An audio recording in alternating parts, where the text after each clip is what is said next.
May be seated.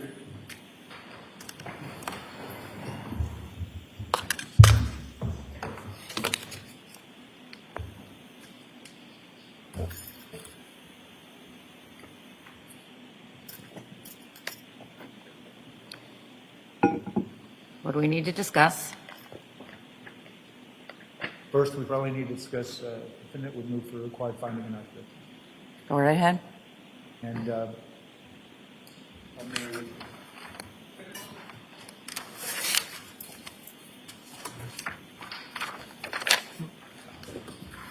Chief and Chair. Give me a second to read your pleading.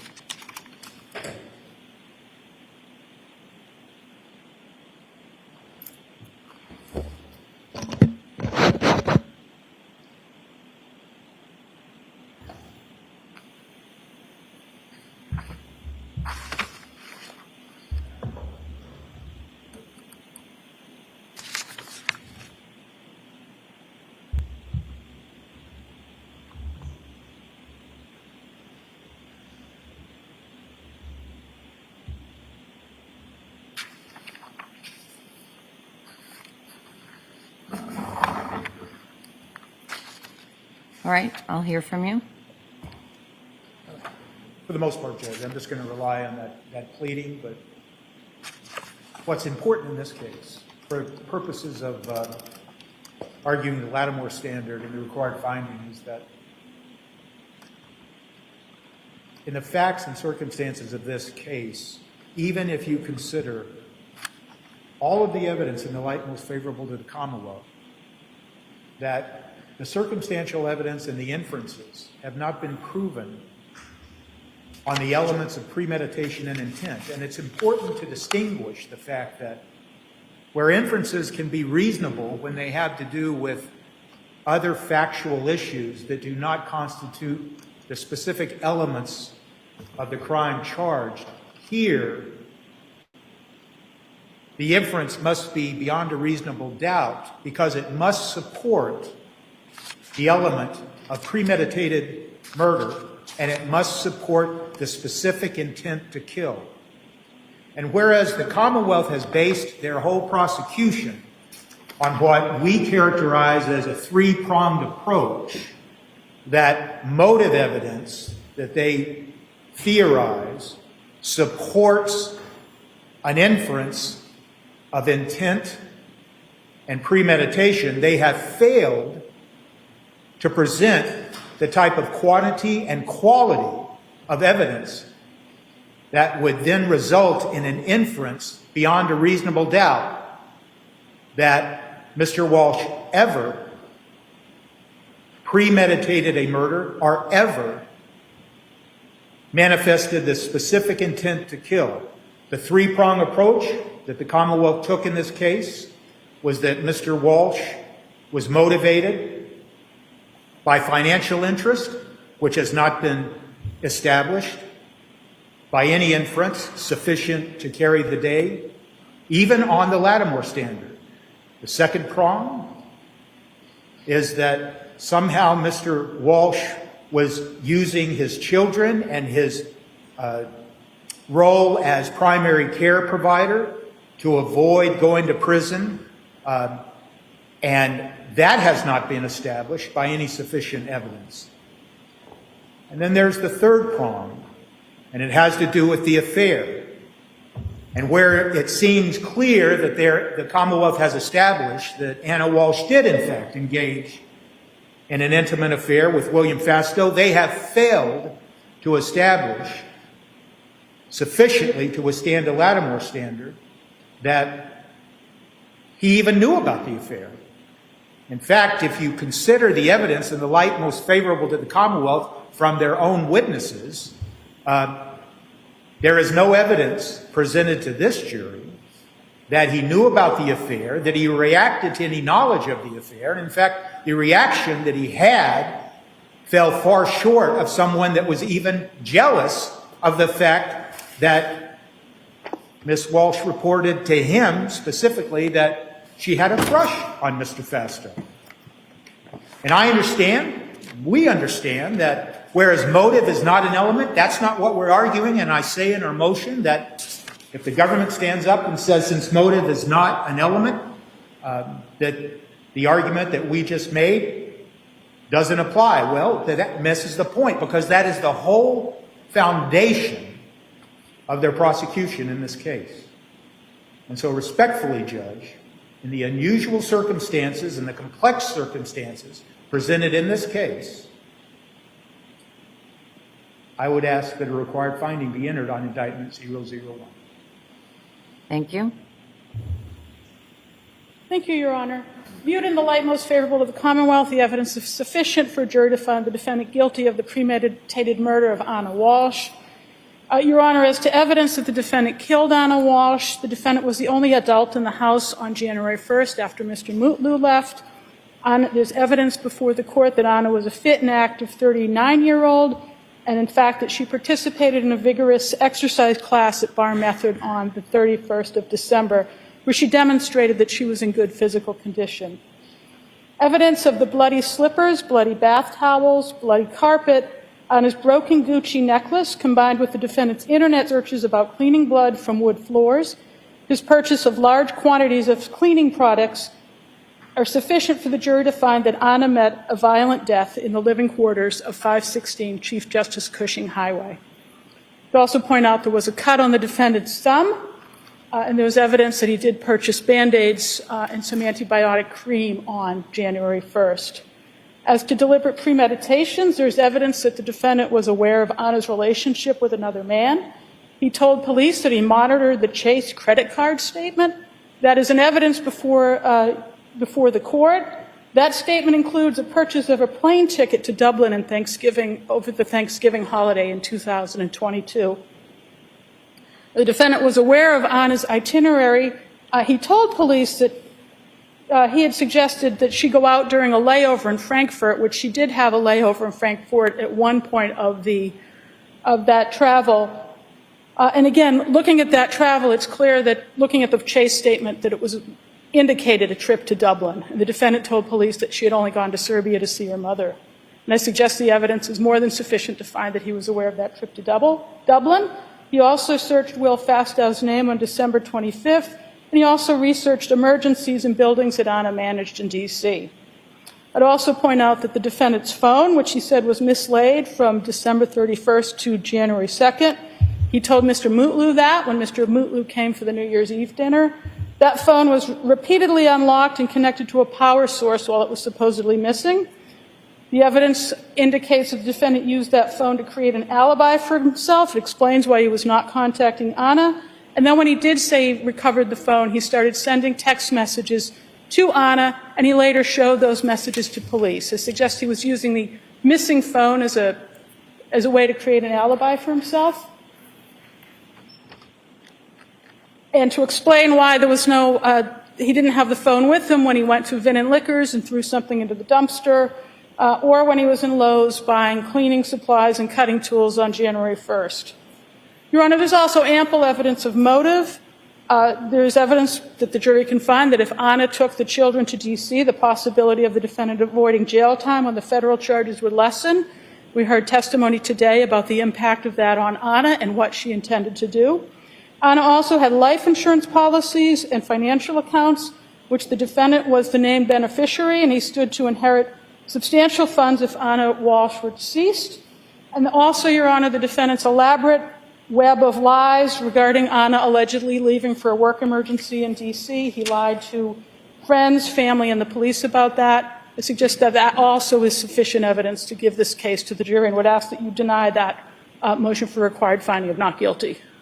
All right.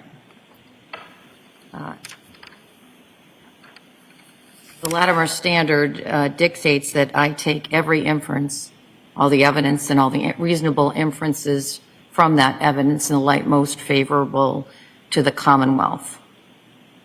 Adopting that standard, I'm not convinced by the defendant's motion. I'm not going to repeat the evidence that the Commonwealth has just, in brief, summarized for the court. That evidence that this jury has heard and seen is adequate to allow the jury to deliberate the case, in that, again, drawing all the inferences, reasonable inferences from the evidence that's before this jury, there is sufficient evidence for this case to go to the jury for them to determine the three elements that are before them. But it gets over the Latimer standard. So the defendant's motion is denied. We would just object to the record. I understand.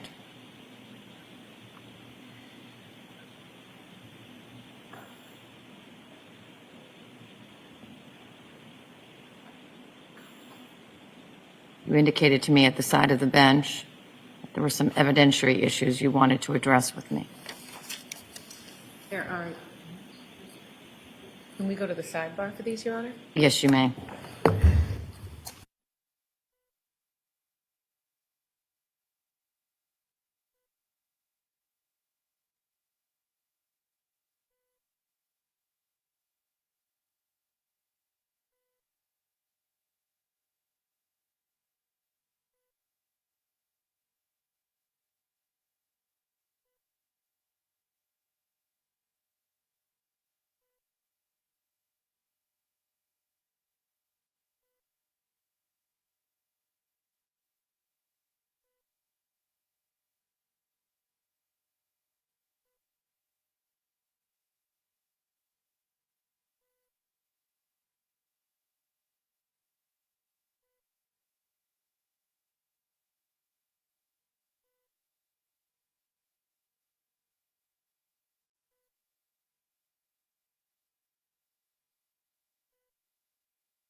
All right. So I think that we all have our tasks for the evening, and I'll see you back tomorrow. Anybody need anything? All right. Thank you very much, everyone. Thank you, Your Honor.